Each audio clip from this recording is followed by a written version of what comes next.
The Knights of the Realm by Logan Trueheart. Episode Origins. Prologue.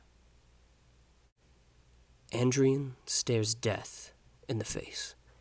The large, pale teeth of the snarling beast shine in the forest sunlight, the glare warping the young boy's reflection.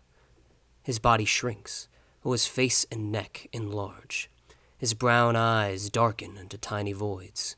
Andrian shakes as he crawls backwards, yet the stinging itch on his leg and arm slow his attempt. The beast takes another step, its eyes transfixed on its prey. Andrian peels his stare from the monster's teeth, but is careful not to look away. The long snout and frayed white fur blend with bloodstains along its mouth and collar. Andrian feels his head hit a tree. He winces, causing the beast to pounce on him. His wheezing chest is dwarfed under its paw, his ears drowning in the monster's growl. Andrian gags, the stench of the monster's former meal filling his small nose. Andrian's heart beats fast enough to ache, but he forces himself to look back into the creature's eyes. Boy meets wolf, and the stare lingers. The wolf's ears suddenly perk up, turning its head to a distant noise. Shouting. Its foot pushes into the young boy, puncturing his chest with the tip of its claws. Andrian feels his breath escape, a sudden and enveloping cold beginning to flood into him. The wolf turns back to the young boy, opening its jaws and enclosing it over Andrian's head. Yet before the wolf can sink its teeth into him, it is hit with the force of a mountain.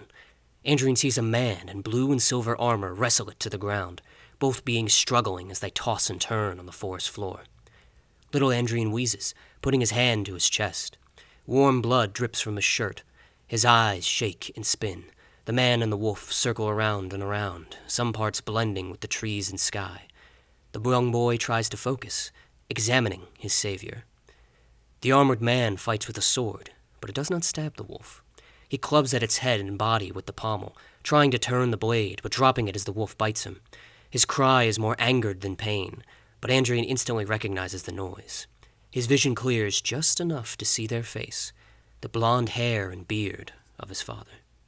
The dizziness in Andrian's head and stomach make him fall forward. The rest of the fight between the wolf and man is blurred, sounds traveling from one ear to the next, not bothering to stop in his brain. Andrian's eyes want to close, the darkening vision trying to whisper him to sleep.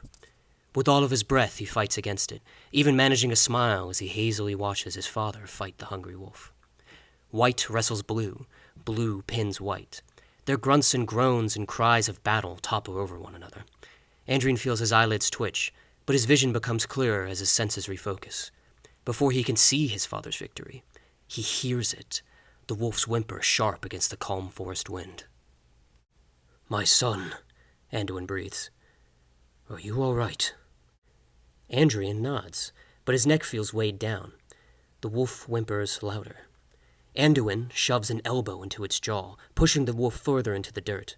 Through gritted teeth, Anduin whispers a curse, but Andrian cannot hear it. His eyes drift back to the monster on the ground, its cry increasing as it tries to flail underneath Anduin. "You need to get back to the house," Anduin scolds. Andrian continues to stare at the wolf.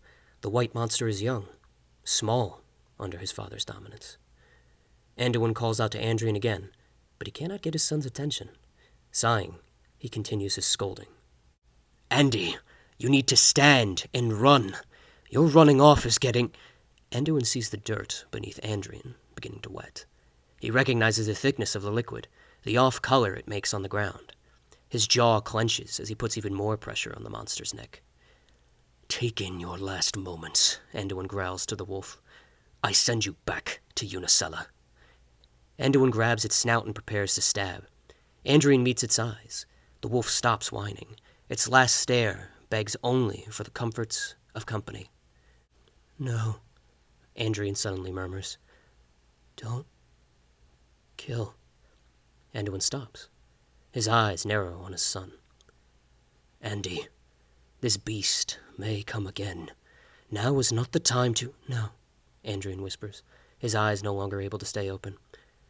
"No, kill." Anduin looks down at the wolf. It does not look up, continuing its stare with Andrian.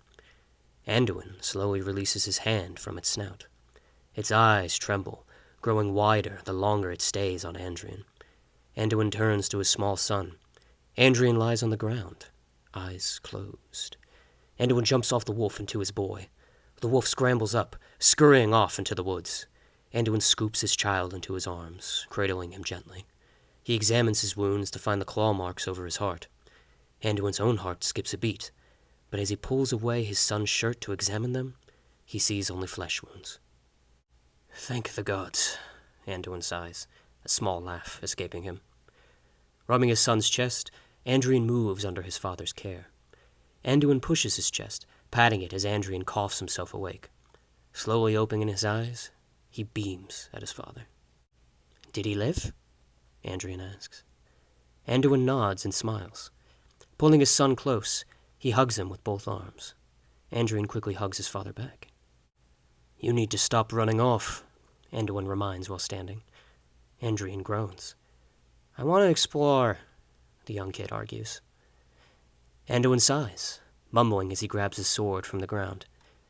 "You're certainly your father's son." As they walk from the woods, he sees his wife sprinting towards them. Maria has her bow in hand, slowing as she sees their child in her husband's arm. Andrian lifts his head, watching his father's back. Andrian sees the wolf at the edge of the greater forest.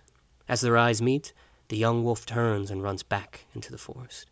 Continuing his smile, Andrian closes his eyes and rests against his father's shoulder.